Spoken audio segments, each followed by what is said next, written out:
Boa noite, irmãos. Paz seja com todos. Convido vocês a abrirem as vossas Bíblias no livro de Salmos, capítulo 117.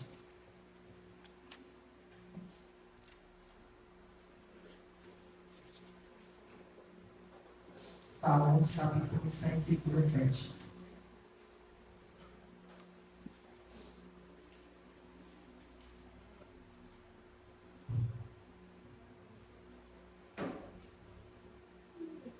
Diz a palavra do nosso Deus: louvai ao Senhor, vós, todas as nações, louvai-o todos os gentios, porque a sua misericórdia é imensa para conosco, e a fidelidade do Senhor perdura para sempre. Louvem ao Senhor. Vamos orar, meus filhos. Pai, nós te agradecemos, nós te louvamos pela oportunidade que o Senhor nos concede de estarmos aqui reunidos com os nossos irmãos para juntos, ó Deus, prestarmos um culto de adoração ao Teu nome. Nós somos gratos a Ti, Deus, porque até aqui o Senhor tem sido o nosso sustento, até aqui o Senhor tem sido a nossa força, Pai. Nós te louvamos, Jesus, porque hoje pela manhã nós podemos estar reunidos para aprender mais de Ti. E te agradecemos porque o Senhor nos deu a oportunidade mais uma vez de nos reunir com os nossos irmãos para cultuar o Senhor. Te pedimos que nessa noite o Senhor abençoe cada vida que aqui se faz presente, aqueles que puderam vir e aqueles que também não puderam, Pai. Nós te pedimos que o Senhor fale aos nossos corações por intermédio da Tua palavra. Que o Senhor venha abrir o nosso entendimento para que venhamos compreender, Pai, aquilo que o Senhor quer falar. Te louvamos, te agradecemos desde já para todos sempre, em nome de Jesus. Amém. Se coloque de pé e vamos adorar o Senhor através da música. Isaías, pode pagar.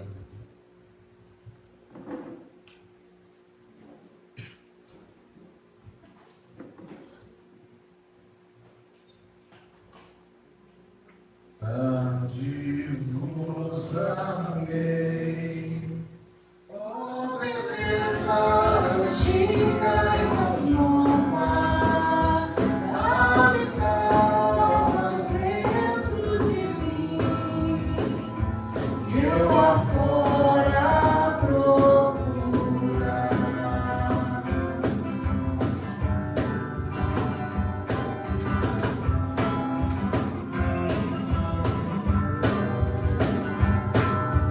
Não existiria se eu não existir em você, deformado mantinha-me longe da beleza que eu ser.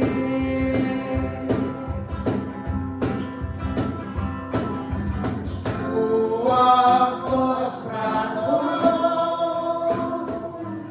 rompendo minha surdez, e assim me chamou,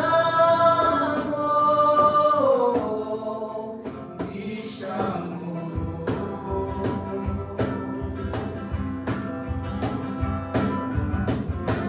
Tua luz raiou, cegueira se desfez, e assim eu o avistei.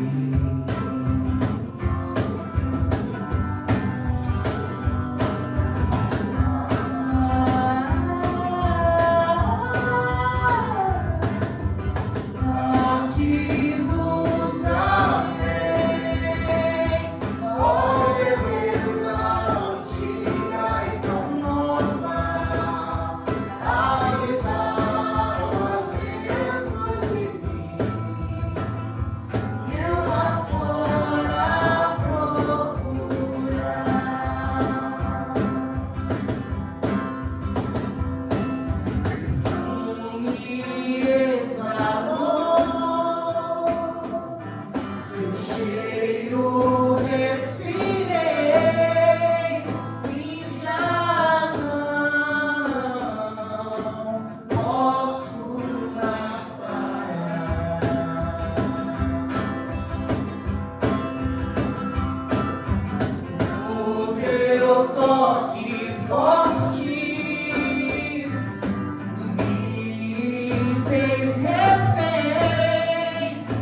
Enfim, ele apareceu, tomou a maçã, a dívida pagou-se em mim, o pecado abundou, mas em oração, nele a graça superabundou.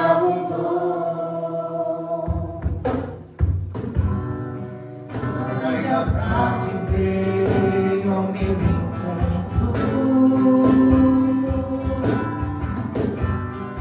mas embaraçado me escondi. Iludido pelo orgulho de querer ser Deus, também tropecei pra ele. Não vivi molhado de suor, quando saí para trabalhar,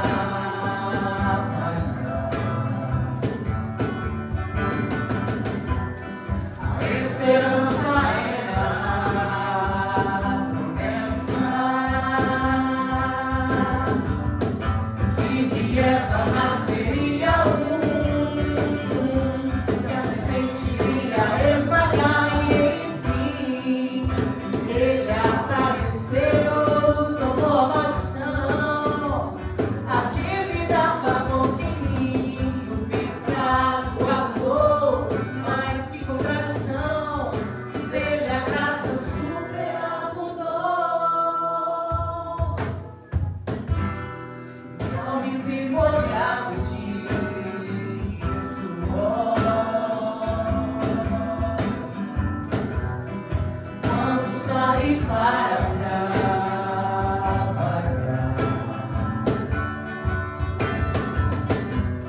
a esperança era a promessa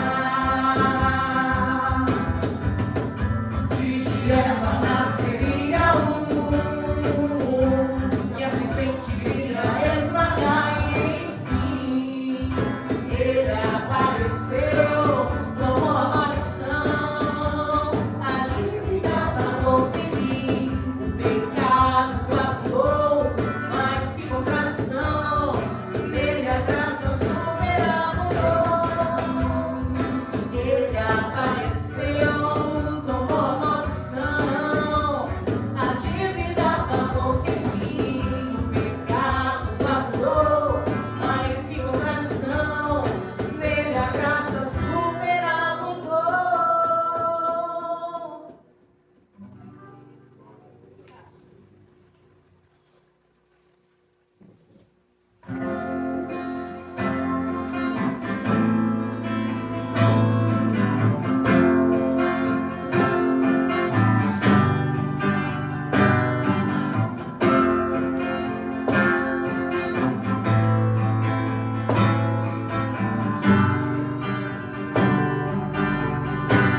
Os irmãos podem se sentar. Vamos uma conversa cântico ao Senhor. Nesse momento, os irmãos podem louvar a Deus através dos seus recursos.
referência de nomes, de adoração do Senhor, que o Senhor é digno de adoração. Deus, muito obrigado por todas as pessoas que aqui ofertaram, Deus, que dizimaram, obrigado por todos, meu Deus. Que o Senhor abençoe a todos e aqueles que não puderam, Deus, abençoe também, porque o Senhor sabe a necessidade de cada um. E cada um contribui com o coração pode imaginar. O Senhor abençoa o pregador da noite, meu Deus, que da boca dele venha sair palavras, meu Deus, direto da vida do Espírito Santo, que venha tocar o coração dele, meu Deus, para falar palavras de salvação, palavras que venham entrar no coração, porque a tua palavra diz que a sua palavra é mais afilhada que espada de dois gumes, aonde o Senhor entra, o Senhor entra e faz a tua vontade, meu Deus, que a tua palavra entre nos corações, que ele venha saber que Jesus é o Salvador, que só ele há a salvação, meu Deus. Em nome de Jesus, nós oramos e te agradecemos. Amém. Amém, meus irmãos, boa noite, graças a Deus, a todos em pessoal de Jesus Cristo. Convido os irmãos a abrir suas Bíblias em Atos dos Apóstolos, capítulo de número 7. Atos, capítulo de número 7. Nós daremos continuidade à nossa série de exposições no livro de Atos dos Apóstolos. Na última oportunidade, nós abordamos o capítulo 6 de Atos, onde acontece a instituição da diaconia na igreja e que termina com o diácono recém-eleito Estevão já sofrendo perseguição por parte do Sinédrio. Então hoje nós vamos dar continuidade e esse texto, capítulo 7 de Atos, vai tratar sobre justamente o testemunho de Estevão perante o Sinédrio, perante os líderes religiosos daquela época. Atos, capítulo de número 7, farei a leitura de todo o texto e os irmãos acompanhem suas Bíblias. Atos 7 diz o seguinte: então o sumo sacerdote lhe perguntou: estas acusações são verdadeiras? Estevão respondeu: irmãos e pais, ouçam-me. O Deus glorioso apareceu a nosso antepassado Abraão na Mesopotâmia, antes de ele se estabelecer em Harã, e lhe disse: deixe sua terra natal e seus parentes e vá para a terra que eu lhe mostrarei. Então Abraão saiu da terra dos caldeus e morou em Harã até seu pai morrer. Depois Deus o trouxe aqui para a terra onde vocês vivem. Mas Deus não lhe deu herança alguma aqui, nem mesmo o espaço de um pé. Contudo, prometeu que a terra toda pertenceria a Abraão e a seus descendentes, embora ele ainda não tivesse filhos. Disse-lhe também que seus descendentes viveriam numa terra estrangeira, onde seriam escravizados e oprimidos por 400 anos. Mas Deus disse: eu castigarei a nação que os escravizar, e por fim sairão dali e me adorarão neste lugar. Naquele tempo, Deus deu a Abraão a aliança da circuncisão. Assim, quando seu filho Isaque nasceu, ele o circuncidou no 8º dia. Essa prática continuou quando nasceu Jacó, filho de Isaque, e quando nasceram os 12 filhos de Jacó, os patriarcas de Israel. Os patriarcas tiveram inveja de seu irmão José e o venderam como escravo para o Egito. Mas Deus estava com ele e o livrou de todas as suas dificuldades. Deus concedeu a José favor e sabedoria diante do faraó, rei do Egito. E o faraó o nomeou governador de todo o Egito e administrador de seu palácio. Então veio uma fome sobre o Egito e sobre Canaã. Houve grande aflição e nossos antepassados ficaram sem comida. Jacó soube que ainda havia cereal do Egito e enviou seus filhos, nossos antepassados, para comprarem alimento. Na segunda vez que foram, José revelou sua identidade a seus irmãos e os apresentou ao faraó. Depois, José mandou trazer para o Egito seu pai Jacó e todos os seus parentes, 75 pessoas ao todo. Assim Jacó foi para o Egito e ali morreu, bem como nossos antepassados. Seus corpos foram levados para Siquém e sepultados no túmulo que Abraão havia comprado por um certo preço dos filhos de Amor. Aproximando-se o tempo em que Deus cumpriria a sua promessa a Abraão, nosso povo se multiplicou grandemente no Egito. Então subiu ao trono do Egito um novo rei, que nada sabia a respeito de José. Esse rei explorou e oprimiu o nosso povo, forçando os pais a abandonarem seus filhos recém-nascidos para que morressem. Por essa época, nasceu Moisés, um bebê especial aos olhos de Deus. Seus pais cuidaram dele em casa por 3 meses. Quando tiveram de abandoná-lo, a filha de Faraó o adotou e o criou como seu próprio filho. Moisés foi educado em toda a sabedoria dos egípcios e era poderoso em palavras e ações. Certo dia, estando Moisés com 40 anos, resolveu visitar seus parentes, o povo de Israel. Ao ver um egípcio maltratando o israelita, defendeu o israelita e o vingou, matando o egípcio. Imaginou que seus irmãos israelitas entenderiam que ele havia sido enviado por Deus para resgatá-los, mas isso não aconteceu. No dia seguinte, visitou-os novamente e viu 2 homens de Israel brigando.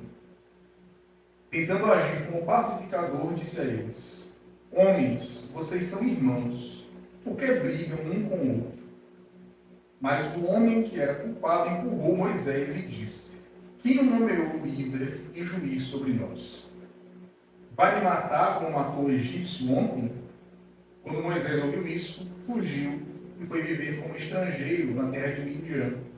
Ali nasceram seus 2 filhos. 40 anos depois, no deserto próximo ao Monte Sinai, um anjo apareceu a Moisés nas chamas de um arbusto que queimava. Quando Moisés viu aquilo, ficou admirado. Aproximando-se para observar melhor, ouviu a voz do Senhor que disse: Eu sou o Deus dos seus antepassados, Deus de Abraão, de Isaque e de Jacó. Moisés tremia de medo e não tinha coragem de olhar.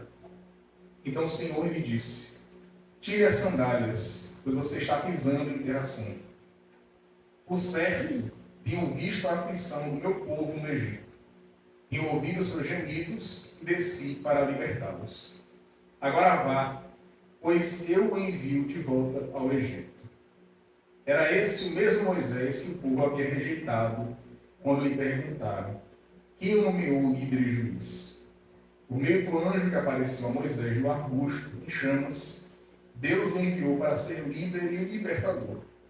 Assim, com muitas maravilhas e sinais, ele os conduziu para fora do Egito, pelo Mar Vermelho e pelo deserto, durante 40 anos. Esse mesmo Moisés disse ao povo de Israel: Deus levantará para vocês um profeta como eu do meio de seu povo. Moisés estava com nossos antepassados, a congregação do povo de Deus no deserto, quando o anjo lhe falou no Monte Sinai. E ali Moisés recebeu palavras que dão vida para transmiti-las a nós. Mas nossos antepassados se recusaram a obedecer a Moisés. Eles o rejeitaram e em seu íntimo voltaram ao Egito. Disseram a Arão: Faça para nós deuses que nos guiem, pois não sabemos o que aconteceu com esse Moisés que nos tirou do Egito. Logo, fizeram um ídolo em forma de bezerro, ofereceram-lhe sacrifícios e começaram a celebrar o objeto que haviam criado. Então Deus se afastou deles e os entregou para servirem as estrelas do céu como deuses, conforme está escrito no livro dos profetas. Foi a mim que vocês trouxeram sacrifícios e ofertas durante aqueles 40 anos no deserto do povo de Israel.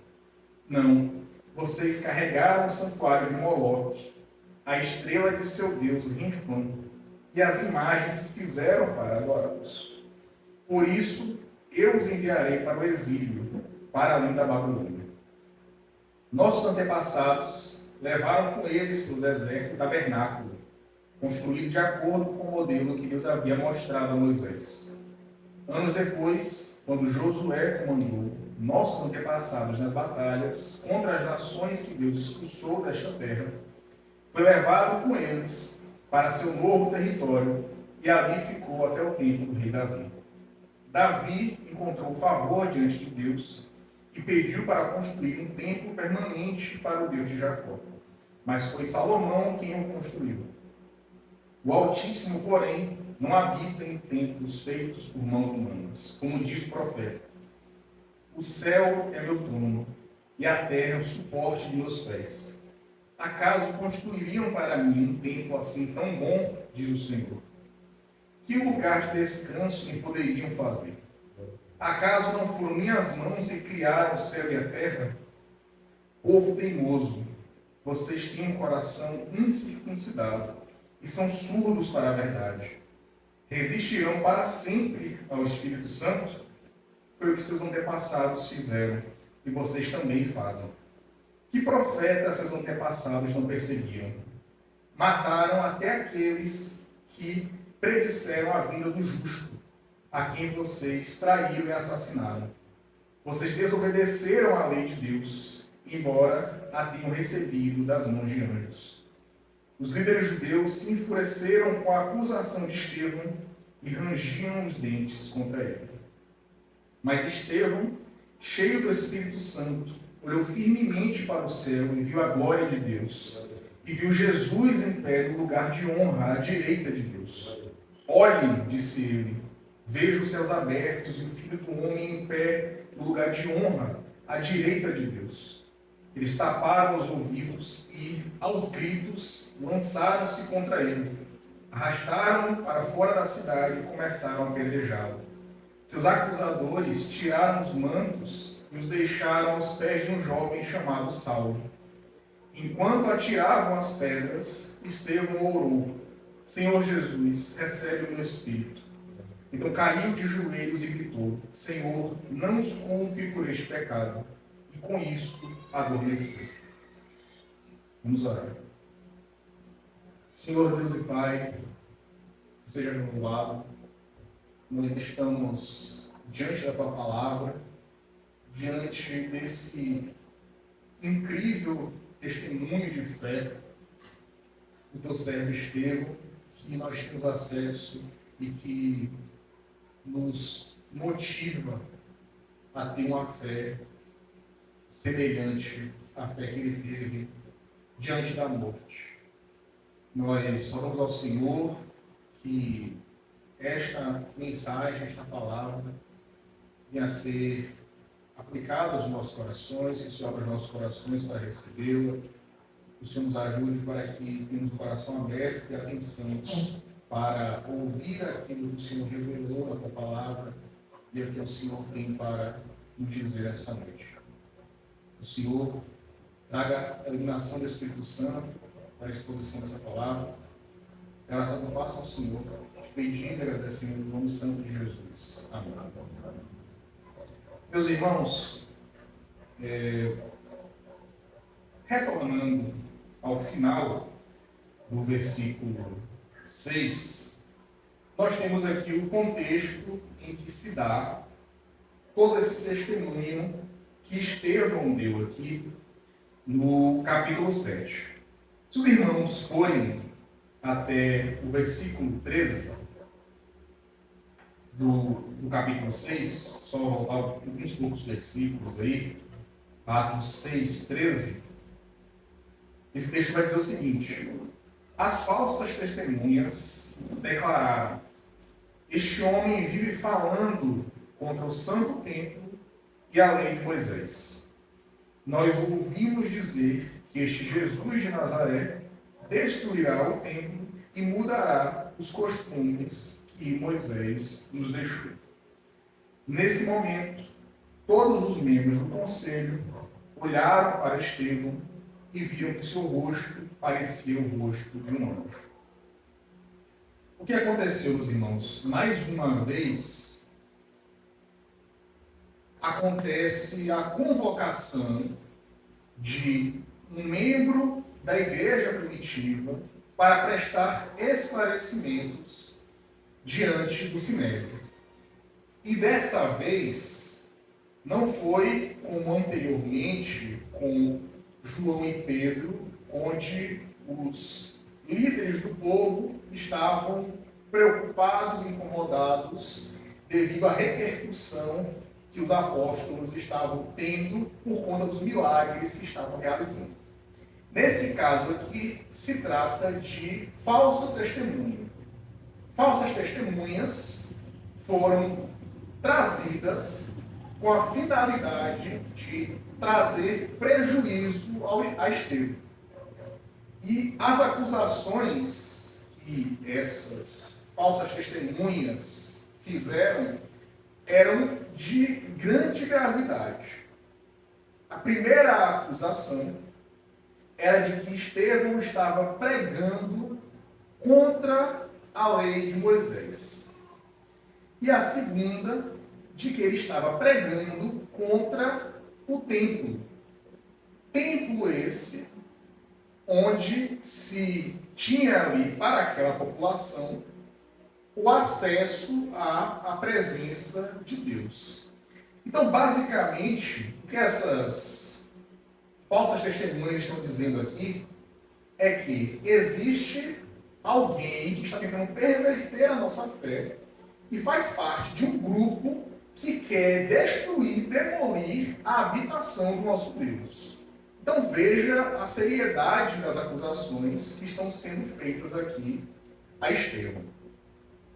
Ele é então levado diante do Sinédrio para prestar explicações a respeito dessas falsas acusações que foram feitas contra ele.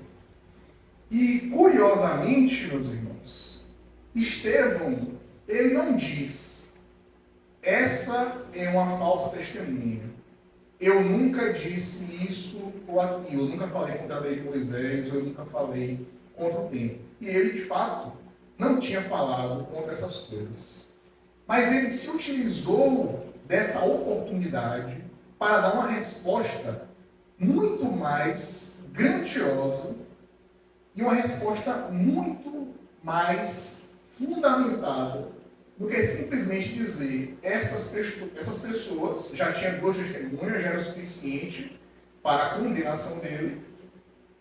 Para ele achou melhor, sabendo que, como esse era um tribunal viciado, um tribunal corrupto, sabendo que ele já seria condenado, ele resolveu utilizar dessa oportunidade para mostrar que, na verdade, não somente aquelas testemunhas mentirosas estavam servindo ao diabo, mas também todo aquele sinédrio. E ele se propõe a fazer uma genealogia que vai chegar até Jesus. Ele, nessa genealogia, ele vai passar pelos patriarcas, ele vai falar de Moisés, ele vai falar de Davi, e vai construir todo um caminho que levou até Jesus.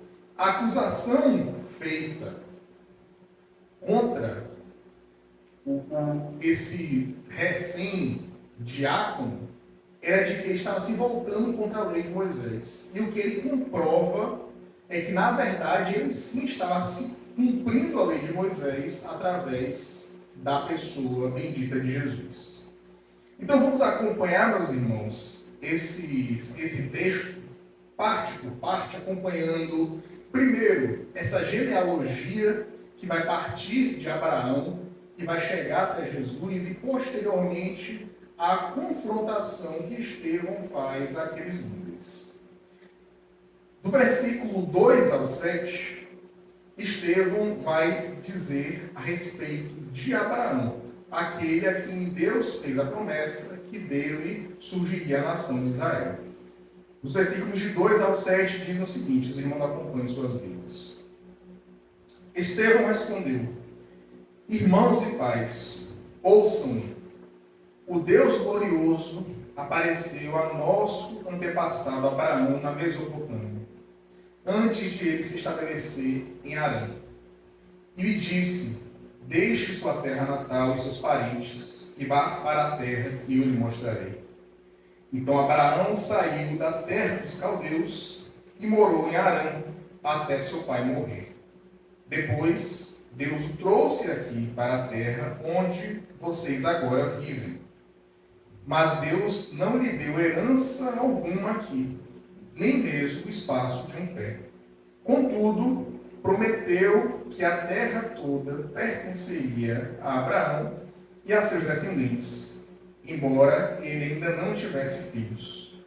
Disse-lhe também que seus descendentes viveriam numa terra estrangeira, onde seriam escravizados e oprimidos por 400 anos. Mas Deus disse: eu castigarei a nação que os escravizar, e por fim sairão dali e me adorarão neste lugar. Estevão inicia a genealogia da fé, tratando daquele que ficou conhecido como o pai da fé, Abraão. E vai dizer da promessa que foi feita a Abraão e da fé que Abraão demonstrou ao obedecer a Deus e partir para o desconhecido, tendo somente a fé em Deus como seu fundamento. Ele vai continuar e vai agora tratar de Isaac e de Jacó. Isso no versículo 8. Naquele tempo, Deus deu a Abraão a aliança da circuncisão. Assim, quando seu filho Isaac nasceu, ele o circuncidou no 8º dia. Essa prática continuou quando nasceu Jacó, filho de Isaac, e quando nasceram os 12 filhos de Jacó, os patriarcas de Israel. Nesse versículo 8, ele traz a genealogia, saindo de Abraão, indo para Isaac e Jacó, e agora tratando dos filhos que viriam a dar origem às tribos de Israel. E ele vai tratar mais especificamente sobre José, nos versículos de 9 a 19. Os patriarcas tiveram inveja de seu irmão, versículo 9, José, e o venderam como escravo para o Egito. Mas Deus estava com ele e o livrou de todas as suas dificuldades. Deus concedeu a José favor e sabedoria diante do faraó, rei do Egito.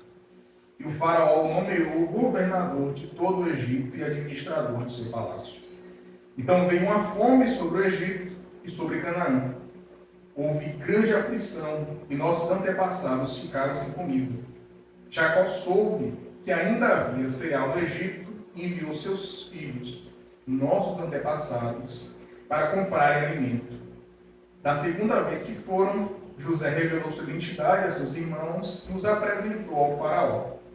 Depois José mandou trazer para o Egito seu pai Jacó e todos os seus parentes, 75 pessoas ao todo. Assim Jacó foi para o Egito e ali morreu, bem como nossos antepassados.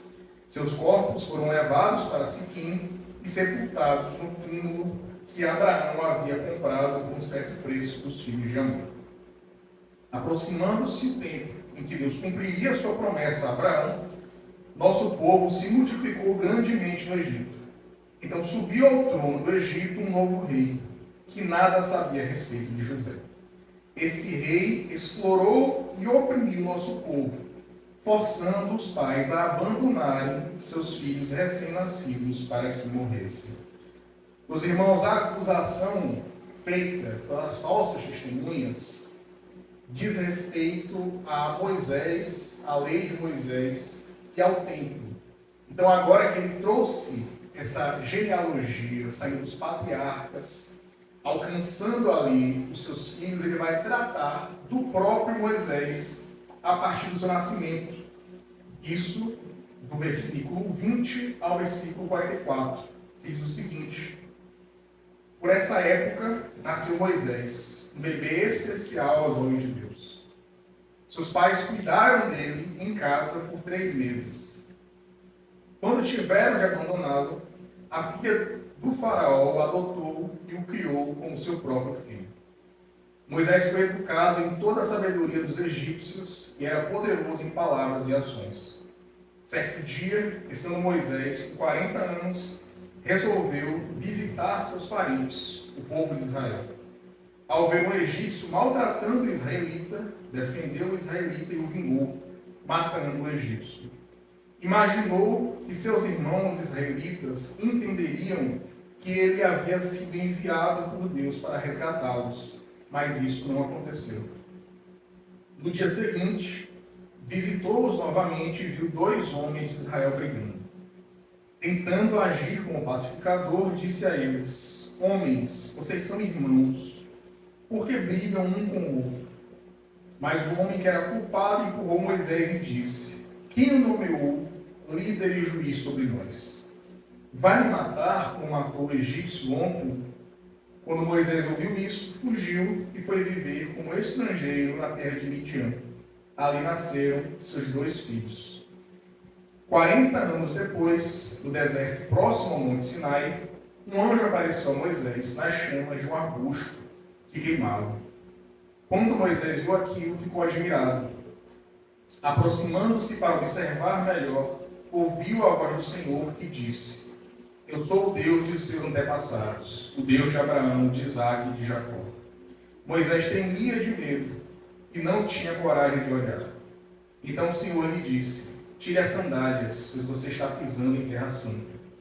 Por certo, tenho visto a aflição do meu povo no Egito. Tenho ouvido seus gemidos e desci para libertá-los. Agora vá, pois eu o envio de volta ao Egito. Era esse o mesmo Moisés que o povo havia rejeitado quando lhe perguntaram: quem o nomeou líder e juiz? Por meio do anjo que apareceu a Moisés no arbusto em chamas, Deus o enviou para ser líder e libertador.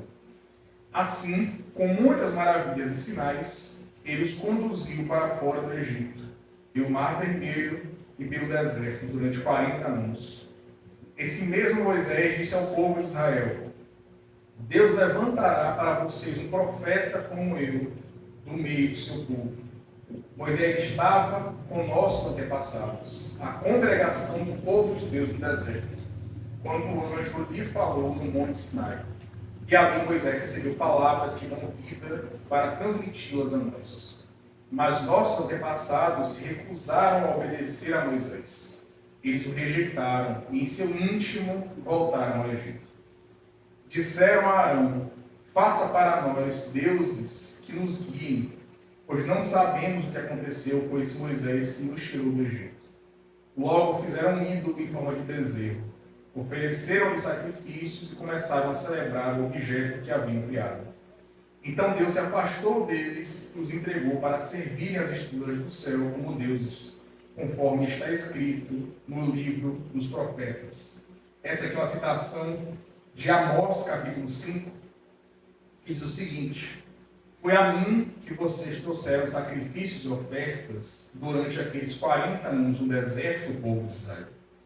Não, vocês carregaram o santuário de Moloque, a estrela de seu Deus infame, e as imagens que fizeram para adorá-los.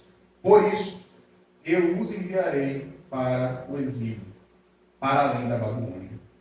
Nossos antepassados levaram com eles pelo deserto o tabernáculo, construído de acordo com o modelo que Deus havia mostrado a Moisés. Meus irmãos, esse texto, ele traz questões extremamente relevantes na história de Deus e que se comunicam de forma muito poderosa com essa acusação que foi feita a respeito de descumprimento da lei de Moisés e de pregar o fim do tempo, a destruição do tempo. Porque o que é dito, meus irmãos, aqui nesse texto, é que Moisés ele já havia predito que viria alguém, o justo, um profeta assim como ele. e que esse profeta enviado também seria rejeitado como ele foi pelo povo de Israel. Como os irmãos puderam observar, Moisés, quando ele se sentiu vocacionado, quando ele sabia que Deus o chamava, e ele foi intervir em dois irmãos israelitas, pessoas da mesma nação, a resposta que ele obteve foi: quem é você? Que autoridade você tem? Você é o quê para estar tentando intermediar um conflito entre a gente? Quem é que foi que te deu alguma autoridade? Quem te colocou como líder ou como juiz entre nós? Aconteceu que Moisés, ele teve a experiência com Deus ali se mostrando no arbusto que queimava. E Deus ordena que Moisés retorne e que conduza esse povo. E o que aconteceu foi que Moisés voltou para esse povo e esse povo o rejeitava. Não porque a pessoa de Moisés tivesse algo em especial para ser rejeitado, mas sim porque Moisés era um profeta que estava falando em nome de Deus. E, portanto, o povo estava rejeitando aquela que era a palavra de Deus, os desígnios de Deus. Então, o povo, ele peregrinou no deserto, aqueles irmãos que já leram o Antigo Testamento, já se cansaram de ver esse ciclo se repetir, de o povo pecar contra Deus, buscar adoração a ídolos, reclamar, muita reclamação, e aí depois vem o profeta, e aí o povo se arrepende temporariamente e volta às mesmas práticas. E acontece que o que Estevão diz aqui é que durante essa peregrinação, ele está citando outro profeta, está citando Amós, durante essa peregrinação, o povo de Israel, no final das contas, não estava adorando a Deus. Que o tabernáculo que eles tinham que carregar durante a peregrinação no deserto, não era, na verdade, o tabernáculo do Deus de Israel, o Deus vivo. Era o tabernáculo de falsos deuses. Era o tabernáculo de Moloque. Era o tabernáculo de qualquer coisa, exceto o tabernáculo de Deus. Por quê? Porque esse povo recebeu a instrução do profeta, recebeu dele a palavra de Deus, se voltou contra esse Deus, e enquanto o profeta estava no monte recebendo a lei de Deus, eles chegaram para Arão e disseram que eles queriam um novo Deus. E fizeram ali, juntaram vários metais, muito ouro, para produzir um ídolo, enquanto Moisés estava junto com Deus. E de que forma que isso se comunica de forma muito relevante com essa acusação que essas falsas testemunhas estão fazendo? É que, mais uma vez, o povo de Israel, ali representado pelo Sinédrio, pelos líderes do povo, estava se voltando contra Deus. Uma pessoa que estava ali claramente manifestando atributos espirituais extraordinários. O último versículo do capítulo 6 vai dizer que seu rosto brilhava por conta da presença do Espírito Santo. E ainda assim, aquele tribunal, aquele conselho, estava se preparando para matar aquele homem, assim como mataram Jesus e assim como rejeitaram, da mesma forma que também rejeitaram Moisés. E Moisés avisou: viria outro profeta, que seria dado ao povo de Israel, que seria como ele. Esse profeta não tinha somente a finalidade de comunicar a palavra de Deus, mas ele era a própria palavra de Deus. E estes mesmos líderes tiveram participação direta na morte de Deus, na morte da palavra de Deus. Então, meus irmãos, o texto segue, depois de ter tratado de Moisés, ele vai tratar agora do rei Davi, onde ele vai encerrar essa genealogia da fé, saindo de Abraão, passando do rei Davi, chegando até Jesus.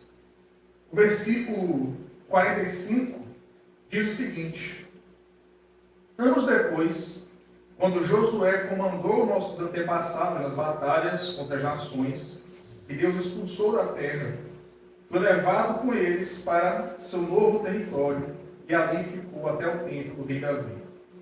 Davi encontrou favor diante de Deus e pediu para construir um templo permanente para o Deus de Jacó. Mas foi Salomão quem o construiu. O Altíssimo, porém, não habita em templos feitos por mãos humanas, como diz o profeta. O céu é o trono e a terra é o suporte de meus pés. Acaso construiriam para mim um templo assim tão bom, diz o Senhor? Que lugar de descanso me poderiam fazer? Acaso não foram minhas mãos que criaram o céu e a terra? Essa aqui, meus irmãos, é a citação de outro profeta, do profeta Isaías, e revela a hipocrisia dos sacerdotes daquela época, atribuindo esse valor excessivo ao templo, limitando Deus ao templo, como faziam agora estes novos líderes, esses representantes aqui do Sinédrio. As acusações feitas contra este diácono era de que ele se voltava contra a lei de Moisés e de que ele participava de uma corrente que desejava destruir o templo. Isso baseado na fala de Jesus a respeito do seu poder, de que ele poderia destruir o templo. E Estevão, ele de forma extraordinária, pelo poder do Espírito Santo, ele destrói completamente as falsas acusações que foram feitas a respeito dele, mostrando o quão incoerentes eram essas afirmações e o quanto que essas testemunhas estavam, na verdade, assim como os julgadores, distantes da verdade de Deus. Depois de ter feito essa extraordinária explicação, de ter trazido essa analogia, ele então se dirige diretamente ao Sinédrio. Ele vai fazer isso nesses últimos versículos. Ele vai dizer, no versículo 51 ao 53, ele vai fazer essa confrontação. Povo teimoso, vocês têm um coração incircuncidado e são surdos para a verdade. Resistirão para sempre ao Espírito Santo? Foi o que os seus antepassados fizeram, e vocês também o fazem. Que profetas seus antepassados não perseguiam? Mataram até aqueles que predisseram a vinda do justo, a quem vocês traíram e assassinaram. Vocês desobedeceram à lei de Deus, embora a tenham recebida das mãos de homem. O que Estevão diz aqui é: eu estou sendo acusado de me voltar contra a lei de Moisés. Mas são vocês que se voltam contra a lei de Moisés. Vocês que se voltam contra a lei de Deus. De forma que Deus encarnou, esteve diante de vocês, e vocês o rejeitaram, e vocês o mataram. E vocês mataram também os profetas que vieram antes dele. A exemplo de João Batista, a exemplo de Isaías, a exemplo de Amós. Então os irmãos percebam que ser profeta implica em correr grande risco. E Estevão estava ali cumprindo esse propósito profético, dizendo para eles a verdade de Deus. E adivinha o que também acontece com Estevão? A morte. Ele continua dos versículos 54 e 56, dizendo: os líderes judeus se enfureceram com a acusação de Estevão e rangiam os dentes contra ele. Mas Estevão, cheio do Espírito Santo, olhou firmemente para o céu e viu a glória de Deus. E viu Jesus em pé no lugar de honra, à direita de Deus. Olhem, disse ele, vejo os céus abertos e o Filho do Homem em pé, no lugar de honra, à direita de Deus. E qual é a reação, a resposta destes ditos homens de Deus? Eles taparam os ouvidos. Percebam a dureza do coração destes homens. Eles faziam parte da nação separada por Deus. Eles tiveram o privilégio de servir a comunidade de Israel no período da vinda do Messias, que a Bíblia chama de plenitude dos tempos, onde tudo se juntou para chegar a esse momento. Eles tiveram esse privilégio. E o que aconteceu foi que, quando chegou a vez deles de liderarem o povo de Israel, eles cumpriram o papel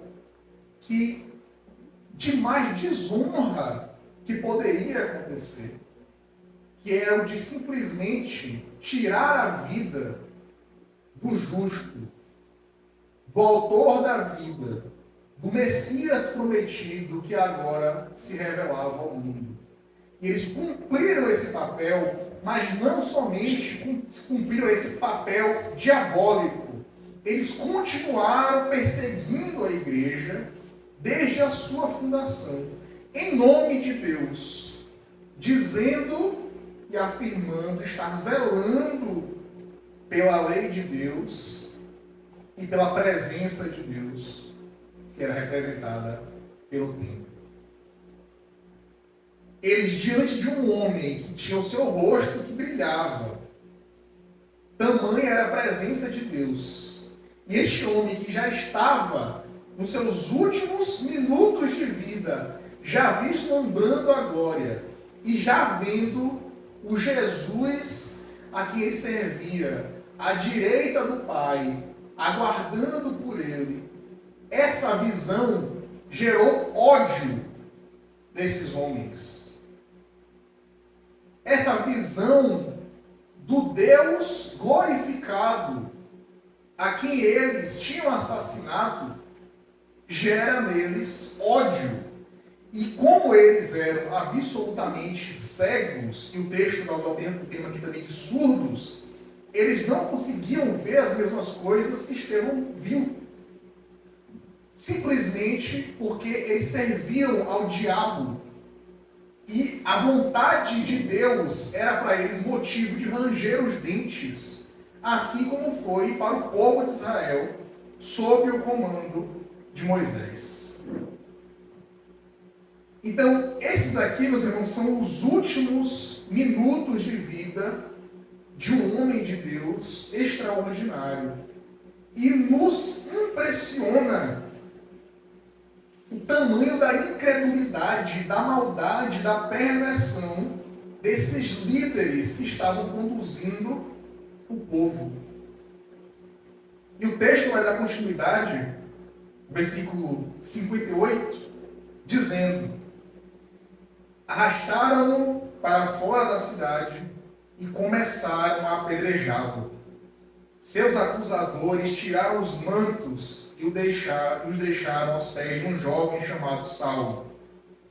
Enquanto atiravam as pedras, Estevão orou: Senhor Jesus, recebe o meu espírito. Então caiu de joelhos e gritou: Senhor, não os culpe por este pecado. E com isso adormeceu, ou seja, com isso morreu, e com isso foi assassinado. Percebam a semelhança dos últimos minutos, das últimas etapas da vida de Estevão, como se parece com Jesus. Retiram as vestes dele, o submetem a uma morte terrível, dolorosa. Suas vestes, inclusive, são lançadas aos pés de um perseguidor da igreja, chamado Saulo, que mais à frente irá conhecer esse Jesus que não o conhecia, e Jesus vai questionar a Saulo por que é que Saulo o está perseguindo. O que nós temos aqui é a mesma afirmação que Jesus fez, que é esse desejo de ver arrependimento, que é ver esse coração diabólico, extremamente duro, extremamente pervertido, dessas pessoas que desejavam apenas fazer a vontade de Satanás, de que essas pessoas fossem perdoadas, porque elas não sabiam o que estavam fazendo. Porque elas não sabiam que mais uma vez estavam ali matando um homem de Deus. E o texto, ele termina no versículo 68, dizendo que ele caiu de joelhos e gritou: Senhor, não os culpe por este pecado. E com isso, adormeceu. Meus irmãos, que testemunho fenomenal que nós temos de Estevão. De uma morte digna de Jesus. Morrendo ali como um mártir, desejando a glória de Deus e pregando a verdade ao custo da própria vida. E como é que esse testemunho extraordinário, meus irmãos, ele pode nos trazer lições para a nossa vida nos dias em que nós vivemos? A primeira lição, meus irmãos, é que a partir do momento em que você decide viver para a glória de Deus, que você se compromete com Deus, você inevitavelmente irá sofrer perseguição. Nós não temos aqui no nosso país a Igreja Católica, como sendo a religião majoritária, com uma Inquisição, onde no momento em que você professa uma fé diferente, ela é considerada heresia, você é morto. Isso não mais acontece. Isso aconteceu no passado, especialmente na Europa. Porém, quando você se compromete com os valores de Deus e você vai dizer a verdade de Deus, você provavelmente vai acabar com um prejuízo. Com prejuízo social, perdendo amizades, perdendo familiares. Você vai sofrer prejuízo profissional no seu trabalho. Você provavelmente não vai ser promovido. Você pode perder o seu emprego. Seu emprego pode exigir que você faça aquilo que vai em desacordo com a palavra de Deus. Você vai sofrer prejuízo inevitavelmente.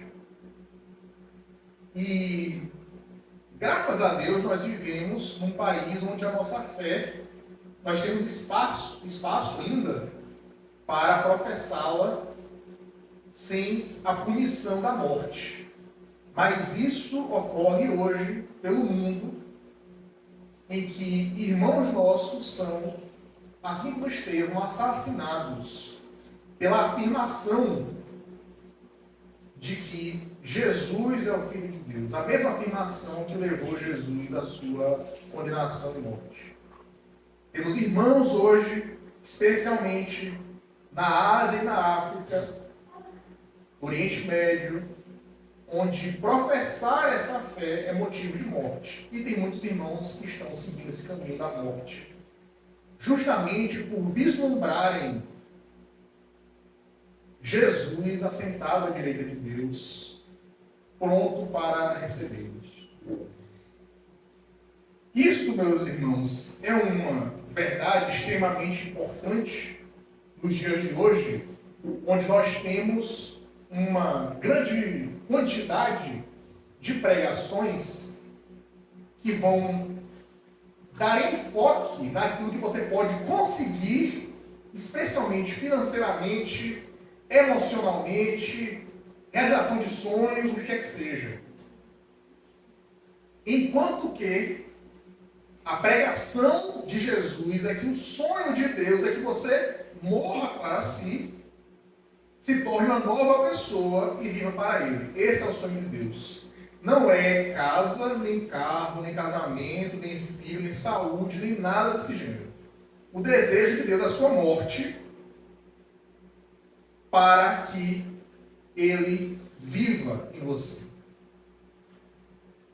A segunda aplicação, meus irmãos, é um alerta sobre a cegueira que a religiosidade traz. Percebam, esses homens aqui, extremamente cultos, extremamente, profundamente conhecedores das Escrituras. Eles viram Deus na frente deles,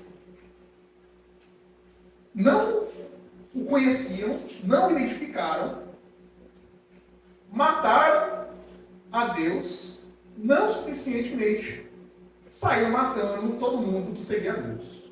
Por quê? A cegueira que existia deles era tão grande que eles não conseguiam ver um palmo à frente. Isso significa que o simples conhecimento da verdade de Deus não implica em conhecer a Deus. É possível saber um monte a respeito de Deus, um monte a respeito da Bíblia, da história da igreja, de teologia, e ainda assim ver a Deus na sua frente e não reconhecê-lo. Foi isso que aconteceu com esses líderes, e essa cegueira, ela foi causada evidentemente pela incredulidade, mas ela se manifestou de uma forma que nós conseguimos ver hoje, que é um partidarismo religioso, que é o apego exagerado, demasiado à tradição, a uma coisa engessada, a seguir regras, seguir costumes, ignorando o fundamento, que é Deus. Então, como o profeta, ele havia dito que o povo estava levando o tabernáculo, cumprindo todas as cerimônias que Deus ordenou, e ainda assim eles estavam carregando o tabernáculo de Satanás, o tabernáculo de Moloque, o tabernáculo de um falso Deus. Imagine, o esforço, durante tanto tempo, durante tantos anos carregando o tabernáculo, e Satanás extremamente contente com tudo isso. Porque o povo de Deus estava, na verdade, seguindo para o caminho da perdição, da destruição. Enquanto isso, havia ali a manutenção da aparência religiosa, a preservação dos costumes e tudo mais. Então, meus irmãos, veja a seriedade disso no que diz respeito à religiosidade que nós corremos o risco de ter hoje, de ter um apego exagerado por uma denominação religiosa, ou por uma corrente teológica, ou o que quer que seja, de forma que todas essas coisas se tornam camadas, tapando os nossos olhos, nos impedindo de enxergar a Deus de forma verdadeira, como Ele realmente é. O último ponto, meus irmãos, de aplicação dessas verdades, desse texto para a nossa vida, diz respeito ao poder da verdade. Satanás, ele odeia a verdade. E a partir do momento que a verdade é pregada, a reação inevitável de Satanás não vai fingir que ele odeia a verdade. A partir do momento que a verdade de Deus é trazida à luz, Satanás, ele range os dentes Tamanho é o ódio que ele tem de Deus. Foi isso que fizeram esses líderes aqui, servos dele, quando ouviram mais uma vez as verdades de Deus, especialmente quando diz respeito à realidade que eles mataram o Messias. E, meus irmãos, pregar a verdade é uma tarefa extremamente perigosa. Essa semana aconteceu um caso curioso e triste. Não sei da procedência da pessoa, mas eu sei da informação que a mídia passou. Que um pastor de Salvador foi assassinado. E a motivação desse assassinato teria sido ele dizer que Jesus é maior que o Comando Vermelho, que a facção Comando Vermelho. Ele fez essa afirmação e ele foi assassinado. Perceba, essa parece uma afirmação simples.